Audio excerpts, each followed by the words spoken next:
लेकिन जूही विश्वास, क्या ये हताशा का भी विषय है क्या जूही विश्वास, कि विपक्ष हताश है, सदन की अवमानना बार बार करता है और फिर शिकायत भी करता है?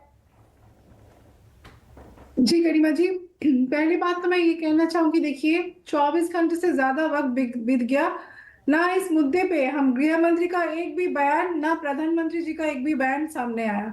ये बहुत ही हताशाजनक बात है। ये जो बार बार हताशा की बात बोल रहे हैं विपक्षियों का, विपक्षी अगर हताश होते, विपक्षी एमपी अगर हताश होते तो ये तो खुश होना चाहिए था सरकार पक्ष को।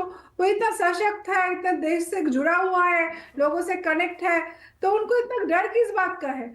आके कम से कम बयान दे देते कि ये हुआ है हमारे हाउस में। जिस पार्लियामेंट को बनाने के लिए बंगाल में मनरेगा का पैसा रोक दिया गया और करोड़ों रुपया इतना बड़ा एक पार्लियामेंट को बनाने में खर्चा किया गवर्नमेंट ने, आज उस पार्लियामेंट का सिक्योरिटी नहीं है, तो देश के 140 करोड़ जनता का क्या सिक्योरिटी देंगे ये सरकार? हमको समझ में नहीं आ रहा है। जो हमारे चुने हुए रिप्रेजेंटेटिव है, हमारे एमपीज है, संसद है, उन लोगों को सिक्योरिटी नहीं दे सकते।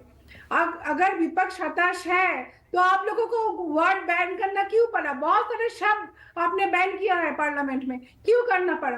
अगर विपक्ष हताश है, हमारे राज्यसभा के एमपी डेरेक ओब्रायन आज लेके 3 बार उनको सस्पेंड किया गया। नहीं तो वही चेहरा बार बार क्यों आता है फिर?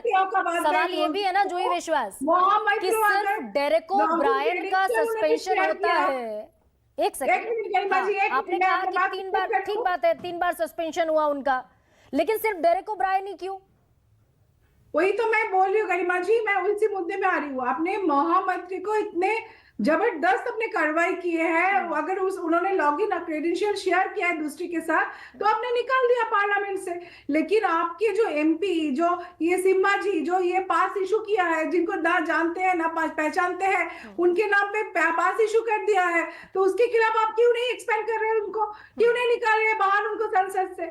आज सवाल तो उठते हैं, जो लॉगिन से आपको थ्रेट है, लेकिन पार्लियामेंट के अंदर जो अटैक हो रहा है उससे आप थ्रेट नहीं है, महसूस नहीं कर रहे हैं सरकार। विपक्षी गला दबाने के लिए, विपक्षी वॉइस को दबाने के लिए ये लोग कुछ भी हद तक कर रहे हैं, और इनको लगता है कि पार्लियामेंट जो हाउस है, भवन है, ये सिर्फ सरकार पक्ष के लोगों के लिए है, विपक्ष के नहीं है। तो ये बहुत मुश्किल हो रहा है देश में। एक हिटलर जैसे एक शासन चल रहा है, जैसे हिटलरी शासन होता था वैसे ही चल रहा है भारत में, कि सिर्फ सरकार पक्ष के लोग रहेंगे, विपक्ष के कोई एमपीज नहीं रहेंगे, कुछ नहीं बोलेंगे, वापस जाएंगे, बैठेंगे, चले आएंगे। राजीव रंजन जी, ठीक है जूही विश्वास, मैं लौटूंगी आपके पास।